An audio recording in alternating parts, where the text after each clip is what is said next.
Hello friends, technical ज्ञान में आपका स्वागत है।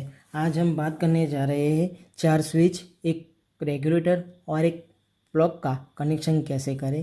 तो चलिए हम बारी बारी कनेक्शन करते हैं। तो यहाँ मैंने कुछ वायर्स पहले से कट करके रखे हैं। तो चलिए हम बारी बारी पहले कनेक्शन करते हैं और मैं आपको दिखाता हूँ क्या होता है। तो पहले हम स्विच से कनेक्शन करेंगे। तो चलिए हम पहले स्विच में सप्लाई का काम करेंगे। तो यहाँ से हम ये पॉइंट लेंगे और इसको फिट कर देंगे।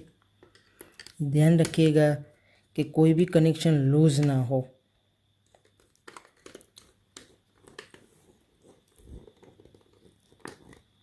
तो चलिए ये हो गया।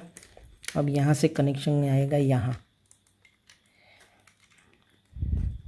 तो चलिए अब यहाँ से कनेक्शन होता हुआ जाएगा यहाँ।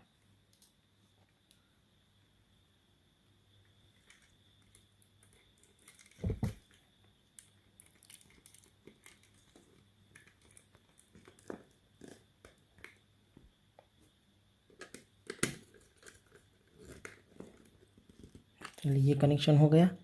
अब यहाँ से यहाँ कनेक्शन देंगे हम।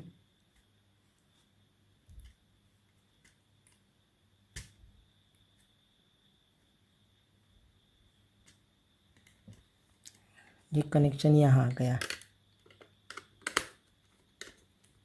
तो बाद में बताऊंगा कि यहाँ कनेक्शन में कैसे करा हो और क्यों किया मैंने ये कनेक्शन। तो चलिए इस स्विच का भी कनेक्शन कर देते हैं।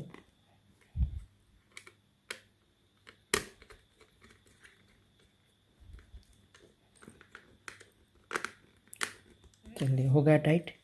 अब इसको यहाँ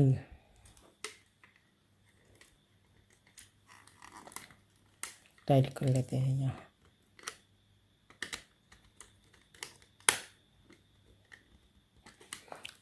तो यहाँ हमने कनेक्शन कर दिया है। तो आपको बता दूँ कि ये जो कनेक्शन मैंने पहले किया है वो फेज़ वायर है, यानी कि हमारी सप्लाई आएंगी। यहाँ आप जैसे सप्लाई दोगे वो वायर वो पावर यहाँ आएगा, यहाँ से होता हुआ इस स्विच में जाएगा और यहाँ से यहाँ स्विच में जाएगा। और यहाँ एक फ़ैन रेगुलेटर भी है। तो फ़ैन रेगुलेटर की स्विच का यूज़ करेंगे। तो फ़ैन के लिए ये स्विच हमने ली है। तो यहाँ जैसे आप स्विच ऑन करोगे ये पावर यहाँ से यहाँ आ जाएगा। तो रेगुलेटर में से 2 पॉइंट निकल रहे हैं। इसमें से एक पॉइंट मैंने स्विच में दिया है और दूसरा पॉइंट में पंखे में जाएगा। तो यहाँ से सप्लाई होता हुआ रेगुलेटर में जाएगा। तो रेगुलेटर में से होके वो सप्लाई यहाँ आएगा और यहाँ से फैन में जाएगा और न्यूट्रल वायर हम डायरेक्टली ले लेंगे। तो इस तरह हम कनेक्शन देंगे। तो चलिए, तो यहाँ से जो सप्लाई जाएगा, यहाँ जैसे ही स्विच ऑन करोगे वो बल्ब में जाएगा। तो यहाँ से एक वायर जाएगा, वो जाएगा बल्ब में और न्यूट्रल वायर हम डायरेक्ट दे देंगे। तो चलिए, तो ये भी एक बल्ब का पॉइंट है।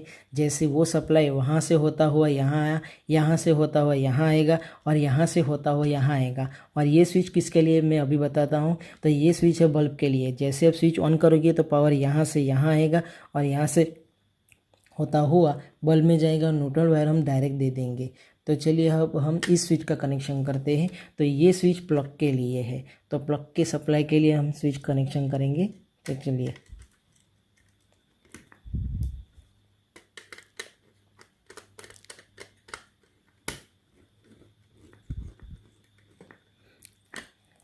तो वो जैसे ही आप स्विच ये सप्लाई यहाँ तक आ गया, जैसे आप स्विच ऑन करोगे वो सप्लाई वहाँ जाएगा। वहाँ होते हुए आपको ये ध्यान रखना है कि आपको जो वायर कनेक्शन दो वो लाइन में ही देना है। तो इस प्लग में हमें लिखा हुआ, यहाँ प्लग पे लिखा हुआ है कि ये लाइन के लिए है, ये न्यूट्रल के लिए है और ये अर्थिंग पॉइंट के लिए है। तो चलिए हम लाइन का वायर लाइन में कनेक्शन करते हैं। तो लाइन का वायर लाइन में कनेक्शन हो गया। अब मैं बारी बारी आपको समझाता हूँ कैसे हमने कनेक्शन किया। तो चलिए, तो सबसे पहले सप्लाई यहाँ आएंगी, यहाँ से होता हुआ ये बल्ब में जैसे स्विच ऑन करोगे बल्ब में सप्लाई जाएंगी। तो यहाँ से बल्ब आपका ग्लो होगा। तो जैसे ही यहाँ से सप्लाई यहाँ आई है, तो जैसे स्विच ऑन करोगे तो रेगुलेटर का एक पॉइंट यहाँ है, यहाँ से कनेक्शन होता हुआ रेगुलेटर में जाएगा। तो रेगुलेटर से पावर निकल के ये दूसरा पॉइंट है, यहाँ जो पंखे का वायर आएगा वो कनेक्शन में जाएगा। तो वहाँ से जाएगा पंखे में और पंखे में हम न्यूट्रल वायर डायरेक्ट ले लेंगे। तो यहाँ से सप्लाई होता हुआ यहाँ आया, जैसे स्विच ऑन करोगे तो ये भी बल्ब का पॉइंट है, तो बल्ब ग्लो होगा, जैसे स्विच ऑन करोगे बल्ब ग्लो होगा। और न्यूट्रल वायर हम डायरेक्ट दे देंगे, तो वहाँ से सप्लाई होता हुआ इसमें आया, तो जैसे ही ये ऑन करोगे तो ये सप्लाई ऊपर जाएगा, तो ऊपर से होता हुआ ये प्लग में जाएगा। यहाँ हम अर्थ पॉइंट देंगे और यहाँ हम न्यूट्रल पॉइंट देंगे। तो इस तरह आप 4 स्विच, एक रेगुलेटर और एक प्लग का कनेक्शन कर सकते हो। तो आज का विषय यही था। तो अगर वीडियो अच्छा लगे तो लाइक करिएगा, शेयर करिएगा और कमेंट ज़रूर करिएगा, और मेरे चैनल को सब्सक्राइब करना ना भूलिएगा। Thanks for watching.